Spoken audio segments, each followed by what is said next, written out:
ہجرت پر مجبور کیا جا چکا ہے۔ 200 سے زیادہ ایغور بچوں کو اسلامی تعلیم پانے کے جرم میں چائنا نے قید میں ڈال دیا، اور اب ہم کئی مہینوں سے فلسطین میں ہونے والے واقعات دیکھ رہے ہیں۔ یہ ویڈیو دیکھتے ہوئے بھی دنیا میں کسی نہ کسی جگہ مسلمانوں پر ظلم ہو رہا ہوگا۔ سال سال سے ہزاروں قتل اور تباہ کاریاں جاری ہیں۔ ان ظلم و زیادتیوں کا کوئی خاتمہ نظر نہیں آتا۔ آپ پوچھ سکتے ہیں کہ برادر، مگر کیا ہم 2 بلین مسلمان نہیں ہیں؟ ہم اپنے بھائیوں اور بہنوں کو کیوں نہیں بچا سکتے؟ دنیا میں کوئی ایک بھی ایسی ریاست نہیں جس کی آبادی مسلمانوں کے برابر ہو، پھر ہم اتنے کمزور کیوں بن گئے ہیں؟ ہم نے کب دوسروں کو خود پر حاوی ہونے کی اجازت دی؟ ہم اتنا پیچھے کیسے چلے گئے؟ یہ باتیں ہماری سمجھ سے باہر ہیں۔ آج ہم ان سوالات کی وجوہات سے پردہ اٹھائیں گے، اور ہم انہی وجوہات سے حل بھی نکالیں گے، کیونکہ جوابات انہی وجوہات میں چھپے ہیں۔ السلام علیکم۔ ویڈیو کو پورا دیکھنا، بالکل بھی اس کی مت کرنا، فالتو میں ٹائم برباد کر دیتے ہو ادھر ادھر، لیکن جو ضرورت کی چیزیں، ہماری ضرورت کی باتیں ہیں، جو مسلمانوں کے مستقبل کی باتیں ہیں، وہ ضرور سنو۔ ہو سکتا ہے شاید ان کی بات آپ کو سمجھ میں آئے، کیونکہ یہاں کے لوگوں سے زیادہ وہاں کے لوگ زیادہ پڑھے لکھے ہیں۔ امریکہ کے مسلمان ہیں جو باتیں بتا رہے ہیں، تو ان کی باتیں بہت غور سے سننا۔ قدیم قسطنطنیہ یعنی استنبول کی فتح کا واقعہ، جو انسانی تاریخ کے ٹرننگ پوائنٹس میں سے ایک ہے، اس نے ایک دور کا خاتمہ کر کے نئے دور کا آغاز کیا۔ یہ اسلامی تاریخ کے بھی اہم ترین واقعات میں سے ایک ہے۔ مشہور عثمانی سلطان محمد دا کانکورر، جنہیں محمد فاتح بھی کہتے ہیں، انتہائی جذبے کے ساتھ قسطنطنیہ فتح کرنا چاہتے تھے۔ تاہم اس جگہ کو فتح کرنا بالکل آسان نہ تھا۔ بہت سی قوموں نے کئی بار یہ کوشش کی تھی، مگر کوئی کامیاب نہ ہو سکا تھا۔ قسطنطنیہ انتہائی مضبوط قلعوں اور حیرت انگیز دفاعی سٹرکچر کا حامل شہر تھا۔ اسے فتح کرنے کے لیے کوئی غیر متوقع کام کرنا تھا، کوئی ایسی چیز جسے پہلے نہ آزمایا گیا ہو۔ اس مقصد کے لیے درکار علم دنیا میں کسی جگہ چھپا ہوا تھا۔ ان کا مخصوص علم ایک ماہر توپ بنانے والے کے پاس تھا، توپ کا ایک ہنگری ماہر جس کا نام اوربان تھا۔ اس نے ایک الوائے یعنی دھاتوں کا مکسچر دریافت کیا، اور اسے محسوس ہوا کہ اس منفرد الوائے سے وہ بہت طاقتور توپیں بنا سکتا ہے۔ اس زمانے میں اوربان کو پتہ چلا کہ محمد فاتح قسطنطنیہ کا محاصرہ کرنے جا رہے ہیں۔ وہ یہ علم فروخت کرنا چاہتا تھا، مگر سلطان کو نہیں۔ وہ پہلے بازنطینی شہنشاہ کے پاس گیا اور اس سے کہا، میں توپ بنانے کا ماہر ہوں اور مجھے ایک نئی قسم کا الوائے ملا ہے۔ اس ایجاد سے توپ کے گولے زیادہ طاقتور ہوتے ہیں اور زیادہ دور تک جاتے ہیں۔ میں آپ کو یہ الوائے دینا چاہتا ہوں کیونکہ میں نے سنا ہے کہ عثمانی شہر کا محاصرہ کرنے جا رہے ہیں۔ آپ اسے ان کے خلاف استعمال کر سکتے ہیں۔ بازنطینی شہنشاہ یہ سن کر بہت خوش ہوا، کہنے لگا، مجھے اس الوائے کا فارمولہ دکھاؤ۔ اوربن نے کہا، اگر آپ مجھے اتنا سونا دے دیں تو میں وہ دستاویز دے دوں گا جس پر فارمولہ لکھا ہے۔ شہنشاہ اس کا مذاق اڑاتے ہوئے کہنے لگا، تو تم یہ کہہ رہے ہو کہ ہمیں کاغذ کا ایک ٹکڑا دو گے اور بدلے میں اتنا زیادہ سونا لوگے؟ واقعی؟ اور پھر اس نے سپاہیوں کو حکم دیا، اس آدمی کو قید خانے میں ڈال دو۔ کچھ عرصے بعد اس واقعے کی خبر محمد فاتح تک پہنچی۔ کیسے؟ کیونکہ قسطنطنیہ میں ان کے جاسوس موجود تھے۔ انہوں نے آ کر بتایا کہ توپ بنانے والے کے ساتھ کیا ہوا۔ سلطان جوش میں آ کر کہنے لگے، کسی بھی قیمت پر اس شخص کو قید خانے سے نکالو اور میرے پاس لاؤ۔ سلطان کے آدمیوں نے اوربن کو نکال لیا اور سلطان کے سامنے لے آئے۔ محمد فاتح نے اس کی منہ مانگی قیمت سے دگنی قیمت ادا کی اور اس الوائے کو بڑی اور خطرناک محاصرے کی توپیں بنانے میں استعمال کیا۔ پھر قسطنطنیہ کا محاصرہ شروع ہوا اور انتہائی تباہ کن ہتھیار کی بدولت شہر کی دیواروں میں بڑی بڑی دراڑیں اور سوراخ کر دیے گئے اور آخرکار شہر فتح ہو گیا۔ ذرا اس واقعے کو سوچیں، وہ کام جو صدیوں سے نہیں ہو سکا تھا، آخرکار اس ہتھیار کے ذریعے پورا ہوا۔ اب ذرا اس کے برعکس صورتحال پر غور کریں۔ اگر بازنطینی شہنشاہ نے توپ بنانے والے کو پہلے ہی یہ کہہ دیا ہوتا کہ اوکے، یہ سونے کی اشرفیاں لو اور ہتھیار بناؤ، تو نتیجہ بہت مختلف ہوتا۔ آپ نے علم، کوشش اور جدوجہد کی قدر و قیمت دیکھی۔ کاغذ کے ٹکڑے پر چند چیزیں ہی لکھی ہوئی تھیں، مگر جب آپ کو ان چیزوں کا علم ہوتا ہے تو اپنے مد مقابل کو پچھاڑ دیتے ہیں۔ کیا آپ کو معلوم ہے کہ جسے ہم برین ڈرین کہتے ہیں وہ کوئی نئی چیز نہیں ہے؟ محمد فاتح نے اپنے دور میں استنبول میں ٹیلنٹڈ اور علم رکھنے والے افراد کو جمع کرنے کی بھرپور کوشش کی۔ وہ انہیں بلا کر تحفے تحائف سے نوازتے۔ مثلاً علی کوشچی اسٹرانومی اور میتھمیٹکس میں کمال رکھتے تھے۔ سلطان نے انہیں ملک میں بلانے کے لیے بڑی رقم خرچ کی۔ انہوں نے ان کے رشتہ داروں کے ساتھ انہیں بلایا اور ہر شہر وزٹ کرنے کے بدلے 1000 سونے کی اشرفیاں دیں۔ یا چلیں دوسرا دور دیکھتے ہیں۔ کیا آپ نے کبھی اندلسی امیا ریاست کا سنا ہے؟ یہ ریاست سائنس اور علم کے لحاظ سے سب سے اونچے مقام پر تھی۔ ایک مشہور ماہر طبیعیات پیئر کیوری کہتا ہے، اندلس کے مسلمانوں سے ہمارے پاس 30 کتابیں پہنچی اور ہم ان کی مدد سے ایٹم کو توڑنے میں کامیاب ہوئے۔ دوسری کتابیں منگولوں کے حملے کے دوران ضائع ہو گئیں۔ پیئر کیوری مزید کہتا ہے، اگر جلائی گئیں 1 ملین کتابوں میں سے آدھی بھی باقی بچ جاتے تو ہم اب تک خلا میں گلیکسیز کے درمیان سفر کر رہے ہوتے۔ کیا آپ نے کبھی ابن سینا کا نام سنا ہے، جنہیں اویسینا بھی کہتے ہیں؟ انہیں فزکس کے ماہرین کا استاد کہا جاتا ہے۔ ان کی کتابیں یورپ میں 600 سال تک ٹیکسٹ بکس کے طور پر پڑھائی جاتی رہیں۔ ان کے علاوہ جابر بن حیان کو دیکھیں، انہیں کیمسٹری کا بانی مانا جاتا ہے، اور پھر الزہراوی، جنہیں سرجری کا بانی سمجھا جاتا ہے۔ ان جیسے اور بہت سے نام ہیں۔ جب علم ہمارے ہاتھوں میں تھا اور ہم مسلمان ماہر اور دنیا کے رہنما تھے، یہ وہ زمانہ تھا جب اندلس کی امیہ ریاست قائم تھی اور جب عثمانی سلطنت مضبوط ہو رہی تھی۔ حضرت محمد صلی اللہ علیہ وسلم کا زمانہ یاد کریں۔ جنگ خندق کے دوران حضرت سلمان فارسی نے ایک آئیڈیا دیا، بس چند جملے کہے اور مسلمانوں نے خندقیں کھودنا شروع کر دیں۔ اس عمل نے جنگ کا منظرنامہ بالکل ہی تبدیل کر دیا۔ اس حوالے سے اور بہت سی مثالیں دی جا سکتی ہیں۔ دوسری جانب ایک مسلمان چاہے تو ایک تعلیم یافتہ با علم شخص بننے کا فیصلہ کر سکتا ہے، یا پھر وہ ایسا شخص رہنے کا انتخاب کر سکتا ہے جس نے کبھی خود کو بہتر نہ بنایا ہو، جس نے کبھی کوئی چیز نہ سیکھی ہو، جو بس کھاتا ہے، پیتا ہے، سوتا ہے۔ جب مسلمان با علم، ہنرمند اور تعلیم یافتہ بنتے ہیں تو چیزیں بہتری کی جانب بدلنا شروع ہو جاتی ہیں، کیونکہ ہمارا مذہب خود ہمیں یہ خوبیاں اپنانے کا کہتا ہے۔ کیا آپ نے کبھی کوئی ایسی آیت سنی جس میں علم سے دور رہنے کو کہا گیا ہو، یا کوئی حدیث جس میں کہا گیا ہو کہ بس عبادت کرو، ریسرچ مت کرو، خود کو بہتر نہ بناؤ؟ مطلب سائنسدانوں کو اسلام میں برا نہیں سمجھا جاتا؟ کیا ایسا ہے؟ بلکہ رسول اللہ صلی اللہ علیہ وسلم نے تو فرمایا، علم حاصل کرو چاہے تمہیں چین جانا پڑے۔ قرآن بار بار ہمیں غور و فکر اور ریسرچ کرنے کا کہتا ہے، جیسے کہ کیا تم سوچتے نہیں ہو، کیا یہ غور نہیں کرتے؟ مسلمانوں کی ترقی یا زوال کا انحصار اللہ کے ان احکام پر عمل کرنے پر ہے۔ عموماً جب ہم کہتے ہیں اللہ کے قوانین تو ہمارے ذہن میں حرام، حلال اور عبادتیں آتی ہیں، ہے نا؟ مگر اللہ ہمیں قانون کے دو مختلف سسٹمز دیتا ہے۔ پہلے کا تعلق مذہبی قوانین سے ہے، جن میں جائز اور ناجائز چیزیں اور عبادتیں شامل ہیں، حلال، حرام، عبادتیں وغیرہ۔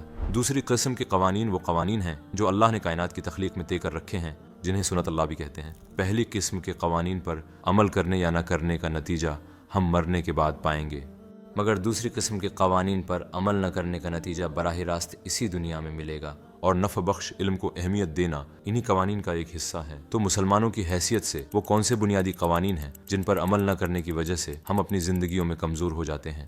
ایک عظیم اسکالر بدیع الزماں سعید نرسی نے اس کا بالکل دو ٹوک اور واضح جواب دیا ہے۔ ہمارے دشمن جہالت، غربت اور اختلاف ہیں۔ ان تین دشمنوں کے خلاف ہم ہنر، علم اور اتحاد کے ہتھیاروں سے جہاد کریں گے۔ ہم پہلے ہی بات کر چکے ہیں کہ تعلیم اور علم کیا کچھ کر سکتے ہیں۔ یاد کریں محمد فاتح نے کیا کیا تھا، مگر باقی دو کا کیا ہوگا؟ غربت اور اختلاف۔ اختلاف سے بدیع الزماں کی کیا مراد ہے؟ ان کا مطلب ہے توڑ، تقسیم۔ اس حوالے سے ایک تشبیہ دی جاتی ہے، جب دو ہیرو ایک دوسرے سے لڑتے ہیں تو ایک بچہ بھی ان دونوں کو ہرا سکتا ہے۔ مطلب جب ہم بطور مسلمان یا مسلم اکثریتی ریاستوں کی حیثیت سے ایک دوسرے سے مسلسل اختلاف رکھیں گے، جب ہمارے درمیان جھگڑے اور سرد جنگ کی ایک فضا قائم رہے گی، جب ایک دوسرے کے ساتھ اتحاد اور اشتراک نہیں کریں گے تو لازماً ہم بہت پیچھے رہ جائیں گے۔ اور جب مسلمان ایک دوسرے سے لڑتے ہیں تو سب سے زیادہ خوش کون ہوتا ہے؟ ظاہر ہے اسلام کے دشمن۔ کیوں؟ کیونکہ جب ہم تقسیم ہوتے ہیں تو ان کے لیے ہمیں شکست دینا آسان ہوتا ہے۔ دیکھیں، کوئی مسلمان شخص یا مسلمان معاشرہ غلطیاں کر سکتا ہے، ہمیں ڈسٹرب کرنے والی چیزیں ہو سکتی ہیں، مگر جب اس طرح کی چیزیں ہوں تو اس کا حل کیا ہے؟ کیا یہ کہ ان مسلمان افراد یا گروپس سے دل برداشتہ ہو کر ان سے دور ہوا جائے؟ کیا ان سے برے اور منفی جذبات کے ساتھ بات کی جائے؟ کیا کسی مسلمان گروپ کے لیے صحیح ہے کہ وہ دوسرے مسلمان گروپ کو الگ یا خارج کر دے؟ نہیں۔ کیا آپ جانتے ہیں کہ بدوی یعنی قدیم عرب کے دیہاتی لوگ بھی یہ سب نہیں کرتے تھے؟ یہ بتایا جاتا ہے کہ ماضی میں دو بدوی قبیلے تھے جن میں ایک دوسرے کی دشمنی چلی آ رہی تھی، ان میں جنگ جاری رہتی تھی، مگر جب باہر سے زیادہ بڑے دشمن نے آ کر ان پر حملہ کیا تو انہوں نے آپس کی لڑائی روکی اور اپنے مشترکہ دشمن سے ساتھ مل کر لڑے۔ دوسرے الفاظ میں ہمارے اندرونی اختلافات اور دشمنی کے باعث ہم خود کو کمزور کر رہے ہیں۔ آج کل بہت سے لوگ اسلام پر حملے کر رہے ہیں۔ مسلمانوں پر بہت سی مختلف ریاستیں حرام چیزوں کے ذریعے، میڈیا میں اسلام مخالف پوسٹس کے ذریعے، سوشل میڈیا پر نقصان دہ کنٹینٹ کے ذریعے حملے کر رہی ہیں۔ ایسے وقت میں کہ جب ہمارے اتنے زیادہ دشمن ہیں، ہمیں اتحاد کی اتنی ضرورت پہلے کبھی نہیں ہوئی۔ کیا اس وقت تقسیم ہونا کوئی عقل مندی ہے؟ لہٰذا ہم اپنی ذات سے آگے سوچ نہیں رہے، ہم ان خطرات سے آگاہ نہیں ہیں۔ دوسرے الفاظ میں تعلیم کی کمی توڑ اور تقسیم کی وجہ بنتی ہے، یعنی بدیع الزماں کی بات میں موجود پہلی چیز دوسری چیز کا سبب بنتی ہے، اختلاف، تقسیم۔ تو جب تعلیم کی کمی اور تقسیم مل جاتے ہیں تو کیا ہوتا ہے؟ تیسری چیز پیدا ہوتی ہے جو ہے غربت۔ کیا آپ نے کبھی سوچا کہ دنیا کے مشہور برانڈز میں سے کتنے مسلمانوں کی ملکیت ہیں؟ جب اسرائیل کے خلاف بوائے کاٹ کی لسٹ شائع ہوئیں تو ہمیں اس کا واضح جواب مل گیا۔ جب ہمارے مالی وسائل مضبوط نہ ہوں تو ہماری آوازیں بھی کمزور پڑ جاتی ہیں۔ میں نے ایک بار ایک دلچسپ مشاہدہ سنا۔ مڈل ایسٹ میں ریسرچ کرنے والا ایک شخص کہتا ہے، میں نے یہ دیکھا ہے کہ جب بھی غربت زیادہ ہو تو جرائم کا تناسب اسی کے حساب سے خود بخود بڑھ جاتا ہے۔